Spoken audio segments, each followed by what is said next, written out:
Be, me, anon. One more developer parked in a sea of identical desks under fluorescent purgatory. Work in IT for a comfortably forgettable company tied to logistics tech. If you asked what we actually do, I'd probably give you a vague answer and change the subject. What matters is this. Our systems keep freight rolling across highways. And as long as nothing crashes, my direct deposit shows up on time. The role sits in that sweet spot, mentally engaging without being soul-crushing. Enough puzzles to stay sharp, not enough chaos to lose sleep over. The team is solid, mostly dudes ranging from fresh-out-of-college kids who still think coding is a magical art form to seasoned veterans like Brian. Brian is one of our senior architects. He's been at the company since the servers were the size of a refrigerator and ran on distilled hamster farts. He's seen it all, and he has this permanently unimpressed look on his face. Nothing phases him. Our direct boss is Mr. Millward, an old-school manager. He's probably in his late 50s, wears the same style of shirt every day, and communicates mostly through grunts and terse emails. Millward doesn't care about your feelings. He doesn't care about your personal development journey. He cares about two things: clean code and meeting deadlines. If you deliver on those two, you could show up to work in a clown suit and he wouldn't say a word. It's a meritocracy. You do good work, you get left alone. You screw up, you hear about it. Simple. The office politics are minimal. We're in our own little world of servers, databases, and bug tickets. The rest of the company mostly leaves us alone because they think we're wizards who speak in binary. Life is stable, predictable, comfortably boring. This was the status quo for a good few years. Then the email landed. The subject line was something like, "Exciting leadership announcement for our People and Culture Division." My first thought was, we have a People and Culture Division? Apparently it's what they call human resources now. Sounds friendlier, I guess. The email announced our new head of P&C, a woman named Olivia. There was a professional headshot attached. She looked young, maybe late 20s, with that hyper-enthusiastic, professionally cheerful smile that you only see on HR people and cult leaders. A company-wide meeting was called for her official introduction. It was mandatory, so our whole department had to trudge over to the main conference hall. Mr. Millward looked like he'd rather be wrestling a crocodile. Olivia gets up on the small stage, radiating an almost weaponized level of positive energy. She launches into a speech, and it's like a corporate buzzword bingo card came to life. She talked about re-energizing our corporate synergy, fostering psychological safety, and creating brave spaces for authentic dialogue. I'm pretty sure I saw Brian's soul briefly leave his body. Most of us just zoned out, nodding along while mentally debugging a piece of code we'd been stuck on. Just another suit saying suit things. This wouldn't affect our little IT bubble. Oh, how wrong he was, .jpg. We thought we could just ignore her and go back to our jobs. But her brand of HR was proactive, aggressive even. About a week after her intro, the first real initiative started, another company-wide email. This time, a mandatory workplace climate survey. It was anonymous, of course. They always are. The questions were weird, not the usual, "Are you satisfied with your benefits?" Stuff. It was things like, on a scale of 1 to 5, do you feel your voice is valued in meetings? Have you ever witnessed or been the subject of a microaggression? Do you believe our company's promotion structure is free from unconscious bias?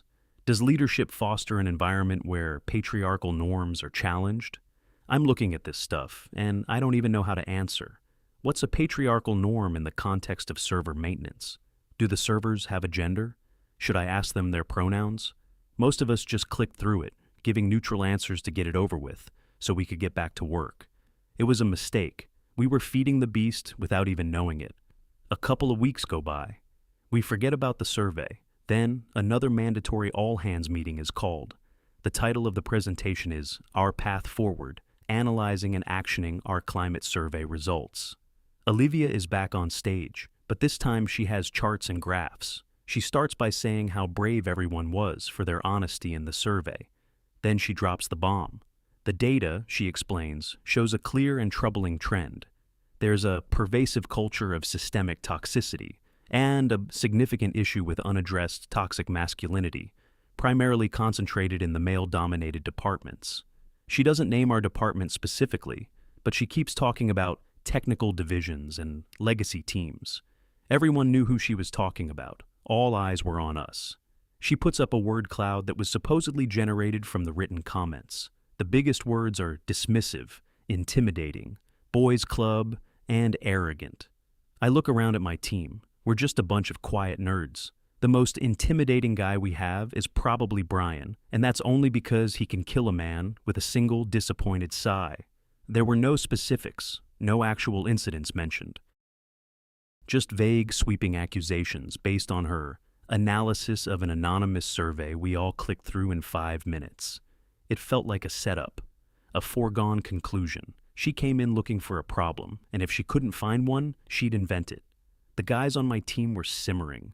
You could feel the anger in the room. We were being collectively accused of being villains, without a single piece of evidence. Mr. Millward was sitting with his arms crossed, his jaw so tight I thought he might crack a tooth. But Olivia wasn't done. She had a solution. The next day the email arrives, the real declaration of war. Subject: introducing the mandatory REMAS program for male employees. REMAS stood for Responsible Male Allyship and Support. It was a series of 4-hour workshops held once a month, and they were mandatory for all male staff, and only male staff. The email laid out the learning objectives. I still remember them. It was like a parody of itself. Objective 1, to unpack the concept of male privilege and understand its impact on the workplace. Objective 2, to identify and dismantle personal and systemic toxic masculine behaviors. Objective 3, to learn techniques for decentering oneself in conversations and amplifying marginalized voices. Objective 4, to develop an actionable apology and a framework for reparative action. It was literally an apology session. They wanted us to sit in a room for 4 hours and be told how we were all secretly awful people because of how we were born. And then we were supposed to apologize for it. The final line of the email was the kicker. Participation is not optional and will be reflected in your annual performance review. A failure to engage constructively will be seen as a refusal to align with our core company values. The office was silent for about 10 minutes after that email went out. It was the kind of heavy-loaded silence you get after a really bad piece of news. Then, the whispers started. Guys getting up from their desks to talk in hushed, angry tones by the coffee machine. This wasn't just corporate nonsense anymore. This was a direct, targeted insult. It was a presumption of guilt. We were all being sent to re-education camp. A group of us, maybe a dozen guys from the department, decided to go talk to Mr. Millward. We crowded into his small office. He leaned back in his chair and just listened, letting everyone vent. People were furious. This is discriminatory. They're accusing us of being problems just for being men. Is this even legal? When everyone was done, Millward let out a long sigh. He looked tired, old. He told us he agreed with us, that he thought the whole thing was a colossal waste of time and deeply insulting. He said he went to his own boss, one of the VPs, as soon as he heard about the plan, but the VP was the one who hired Olivia. He was fully on board with her vision. Millward was told that this was a critical top-down diversity and inclusion initiative and that he needed to ensure his department's full and enthusiastic compliance. His hands were tied. "I can't stop this," he said. "The order comes from the top floor. All I can say is go. Sit there, keep your mouth shut, let them say what they want, and get back to work. Don't give them any ammunition." We left his office feeling completely defeated. Our own boss, a man we respected, was powerless. The system was against us. There was no one to appeal to. We were being forced into this, and our only option was to sit there and take the abuse. The mood in the department for the next week was grim. Productivity dipped. Nobody joked around anymore. Everyone was just stewing in their own quiet rage. The first session was scheduled for a Friday morning, 2 weeks away. It felt like a death sentence. The turning point came during a lunch break, the week before the first scheduled session.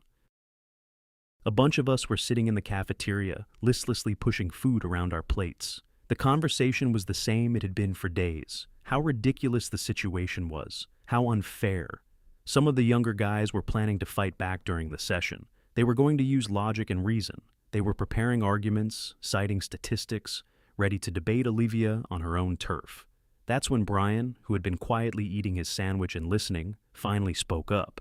He put his food down, wiped his mouth, and looked at the eager young guys. "Stop," he said. Just one word, but it cut through all the noise. The table went quiet. "You think you can argue with her? You think she'll listen to your facts and logic?" He shook his head slowly. "You're trying to play chess with a pigeon. It'll just knock over the pieces, crap on the board, and then fly back to its flock to declare victory." That line just hung in the air. It was perfect. It was exactly the situation we were in. He continued, his voice low and even. "You can't win by playing her game. Her game is designed for you to lose. The moment you start arguing, you've already lost. You become the defensive, aggressive man she's expecting. You prove her point for her." He leaned forward. "You don't fight this head on. That's what she wants. She wants a confrontation. It would give her a story to tell, a villain to point at. We don't give her that." "So what do we do, Brian?" one of the junior devs asked. "Just sit there and take it?" Brian got a small, wry smile on his face. It was the first time I'd seen him smile in weeks. "We don't refuse to go," he said. "We become unable to go." He paused, letting that sink in. Think about it. What language do they speak? HR speak. Corporate jargon. We use it against them. He laid out the plan. It was so simple, yet so brilliant. The morning of the session, we all have a sudden, acute medical issue. What kind? A stress-induced migraine. What's the cause? A hostile and accusatory work environment that is causing us significant mental and emotional distress. My jaw dropped. He was weaponizing their own terminology. We all send the same email, or very similar ones. We quote their own psychological safety buzzwords back at them. We're not refusing a mandatory training. We are taking a medically necessary sick day due to conditions created by the company itself. The beauty of it was overwhelming. It was completely legal. Taking a sick day for stress or a migraine is legitimate. It was unprovable as a coordinated effort, as long as no one talked. And it hit them where it hurt. It wasn't a protest they could dismiss as male fragility. It was a health and safety issue, framed in their own language. It turned their weapon right back around and pointed it at them. The energy at the table completely shifted. Defeat turned into excitement. This wasn't a losing battle anymore. This was a guerrilla warfare campaign. The plan spread like wildfire. That afternoon, a secure anonymous chat group was created. One of the network security guys set it up so it couldn't be traced back to anyone. An invitation was quietly passed around to every man in the IT department. Then it spread to the guys in network operations, then to the database administrators. Within 48 hours, every single man in our entire technical division was in that chat. 34 of us in total. The plan was finalized and agreed upon. The day of the training, starting at 8 a.m., everyone would email their direct manager and CC, the general HR inbox. The template was simple. Due to the onset of a severe stress-induced migraine, I will be unable to come to work today. The current work environment has created a level of anxiety that is directly impacting my health, and I will be taking a sick day to recover. No one would answer their phone. No one would answer work emails. Complete radio silence. There was a surprising level of solidarity. Not one person hesitated. The injustice of the situation had united everyone. Even guys from different teams who barely knew each other were in perfect lockstep. We found out later that a couple of the women on our floor knew something was up. They weren't stupid.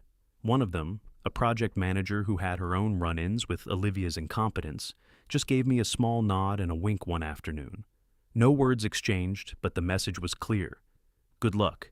It turned out many people outside our little circle saw Olivia for what she was, a corporate ideologue on a power trip. The days leading up to the session were filled with a tense, nervous energy.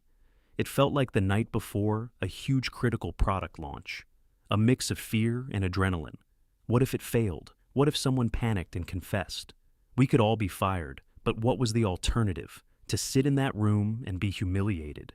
To accept the label of toxic and privileged that she was trying to pin on us? No. The risk was worth it. We were drawing a line in the sand. The night before Apology Day, I logged into the chat one last time. The channel was a sea of green dots, all 34 of us, online. The final message from the chat admin was simple. See you on the other side. 0800 hours. Go time. I set my alarm for 7:55 a.m. I had my email draft saved. The recipient fields were filled out. My finger would be hovering over the send button. For the first time in a long time, I felt like we weren't just helpless cogs in a machine. We were taking back a small sliver of our dignity. Tomorrow, Olivia's grand re-education program was about to encounter a fatal, division-wide exception, and I couldn't wait to see the error log. I woke up at 7:30 a.m. My apartment was silent. Usually, on a Friday, I'd be rushing through my morning routine. But this morning, there was no rush. There was no commute. There was only a single critical task to perform at 8 a.m. sharp. I made coffee, my hands feeling a little shaky. It was an absurd feeling. I was nervous, like a soldier before a battle. But the battle was just sending an email and then going back to bed. Still, the stakes felt incredibly high. At 7:55 a.m., I sat down at my personal computer. The email was already typed out, sitting in my drafts. I had the secure chat channel open on my second monitor. One by one, the other 33 guys came online. The channel filled up with green dots. No one was typing. The silence was deafening. We were all just waiting, watching the clock. A digital vigil. 7:59. My heart was pounding. This was it. The point of no return. The clock ticked over to 8 o'clock. I clicked send. Instantly, the chat channel exploded. Not with words, but with a single repeated character. A simple confirmed sent. Or just a checkmark emoji. It was a cascade, a digital domino fall. Within 30 seconds, all 34 of us had confirmed. The eagle had landed. The package was delivered. The pigeon was about to find an empty chessboard. The admin posted a final message. Go dark. Don't answer calls. Don't check work email. Be sick. We talk here, and only here. Godspeed. Then, silence again. I shut down my computer. My work phone, sitting on the counter, was put on silent and flipped face down. The deed was done. It was a weird, surreal feeling. I was sick, but I felt fine. I had the whole day ahead of me, but I couldn't really relax. I spent the morning trying to watch movies, but I couldn't focus. I kept wondering what was happening at the office. Was it working? Did anyone break ranks? Was there a SWAT team getting ready to bust down my door for corporate mutiny? The rest of this story is what we pieced together afterward from various sources. From the few sympathetic people who were there to witness the meltdown, and from the quiet, almost unspoken details Mr. Millward let slip in the weeks that followed. The day at the office started normally for everyone else. Olivia, apparently, was in high spirits. She was seen walking into the office with a box of donuts for her breakthrough session. She had her presentation loaded, the conference room booked and prepared with a whiteboard and markers. This was her moment, her chance to make her mark on the company culture. At 8:45 a.m., she made her way to the large conference room, expecting to find 34 sullen, resentful men waiting for her. Instead, she found an empty room. We were told her first reaction was annoyance. She probably figured we were just being difficult, showing up late as a form of protest. She stood by the door, tapping her foot, checking her watch. 9 a.m., still an empty room. The annoyance started to curdle into confusion. She went back to her desk and decided to send a sharp reminder email. That's when she saw it, her inbox, a tidal wave of identical out-of-office notifications, one after another. An email from me, an email from Brian, an email from the junior guys, the mid-level guys, the senior architects, all of them with nearly the exact same subject line, sick leave, employee name, and all of them containing the same basic message about a stress-induced migraine. The story goes that she just stared at her screen for a full minute, her cheerful HR mask slowly melting away. This wasn't a few guys being difficult. This was everyone. This was a coordinated, deliberate act. Her first move was to try and reassert control. She started calling people. She called my extension, voicemail. She called Brian's extension, voicemail. She tried our work cell phones. All of them went straight to voicemail. Her confusion was now rapidly escalating into full-blown panic. Her meticulously planned session, her grand debut as the company's cultural savior, was falling apart. She had no audience for her sermon. Her next move was to march straight to Mr. Millward's office. She burst in without knocking, apparently clutching a printout of one of our emails. She demanded to know what was going on. She called it a mass walkout, an act of organized insubordination. She told Millward he needed to get his men in line and order them to come to the training immediately. Mr. Millward, bless his cynical, coffee-stained heart, just leaned back in his chair. He calmly took a sip from his mug. He gestured to his own computer screen, which was also filled with our emails. "There's nothing I can do, Olivia," he said, his voice flat. "My entire team is sick. They've all reported a hostile work environment causing them physical distress. As their manager, and as per the company's own people and culture guidelines, their health and well-being are my top priority." He used her own words, her own ideology, as a shield. It was perfect. She was sputtering, trying to argue that it was obviously a coordinated lie. "How can you prove that?" Millward asked her. "Do you have access to their private medical information? Are you a doctor? I have 34 official sick notifications. On paper, this is a departmental health crisis." Right at that moment, as if on cue, the red light on Millward's desk phone began to flash. It was the direct line from our biggest client, the multi-million-dollar account that basically paid all our salaries. Millward looked at the flashing light, then back at Olivia. "I'd love to discuss this further," he said, the slightest hint of a smirk on his face. "But there appears to be a major outage on the client's main logistics portal, and unfortunately, every single person qualified to even diagnose the problem is currently incapacitated." He picked up the phone. Olivia was left standing there, her authority completely gone. She couldn't order us in. She couldn't punish us without proof. She had created a problem, and now the consequences of that problem were blowing up in her face. The situation went from bad to worse over the next couple of hours. The outage for the big client was real. It was a critical server failure that normally would have been a 15-minute fix, and all hands on deck, but routine problem. But there were no hands. The client was losing, according to later estimates, over $100,000 for every hour their system was down. Their CIO was on the phone with Mr. Millward, screaming. Mr. Millward, playing his part perfectly, was the picture of helpless empathy. He explained there was a sudden, unprecedented viral outbreak that had swept through his entire department. He had no one. He had no ETA for a fix. The news of the operational collapse quickly climbed the corporate ladder. It jumped from department head to director, and then from director to the executive floor. The VP who had hired Olivia, the one who was so excited about her vision, suddenly had a 5-alarm fire on his hands. This was no longer a theoretical feel-good HR initiative.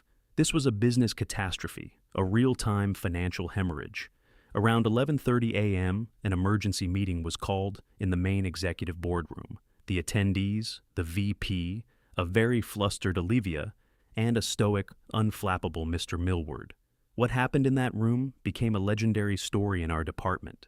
Olivia, desperate to save herself, went on the attack. She tried to frame the entire incident as a sexist, coordinated rebellion against a female leader. She called it a textbook example of the very toxic masculinity she was trying to address. She argued the men were trying to intimidate her, to sabotage her efforts to create an inclusive workplace. She recommended immediate disciplinary action against all 34 of us for gross insubordination and conspiracy. She was trying to make it a culture war battle.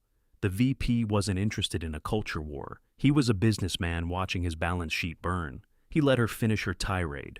Then he turned to Mr. Millward. "What's the status of the client portal?" Millward gave him the facts. "Completely down. The client has indicated they will be seeking legal compensation for breach of our service level agreement. I estimate we've lost them over $250,000 so far." The VP's face went pale. He then looked back at Olivia. His voice was apparently ice cold. He didn't care about her feelings or her ideology. He asked a single brutal question. "Explain to me, in concrete financial terms, the return on investment for this REMAS program," he said. "Because from where I'm sitting, in its very first day, your initiative has cost this company a major client relationship and a significant amount of money. What exactly is the upside here that justifies this level of operational risk?" Olivia had no answer. She couldn't answer in his language. Her entire worldview was built on concepts like privilege and systemic issues, not profit and loss. She tried to stammer something about long-term cultural health and employee retention. The VP cut her off. He turned to Millward. "What do you need to get the system back online?" Millward's response was simple. "I need my team." "And what do they need to come back to work?" the VP asked. Millward looked directly at Olivia, then back at the VP. "They need a work environment free from collective blame and compulsory accusatory training sessions. They need the threat of this program to be permanently removed." That was it. The checkmate. The choice for the VP was simple: support the one HR person who was causing the problem, or support the 34 technical staff who were the solution. It was never a choice at all. At 1:15 p.m., a new email went out to the entire company from the VP's office. It was a masterclass in corporate damage control. After receiving initial feedback on the proposed REMAS pilot program, it began, "We have decided to pause the initiative to allow for a more thorough review and recalibration of our educational strategies. We appreciate the passionate engagement on this topic and remain committed to fostering a positive workplace for all." It was a white flag, wrapped in a corporate-speak burrito. Pause. Recalibration. Passionate engagement. We all knew what it meant. The apology sessions were dead. We had won.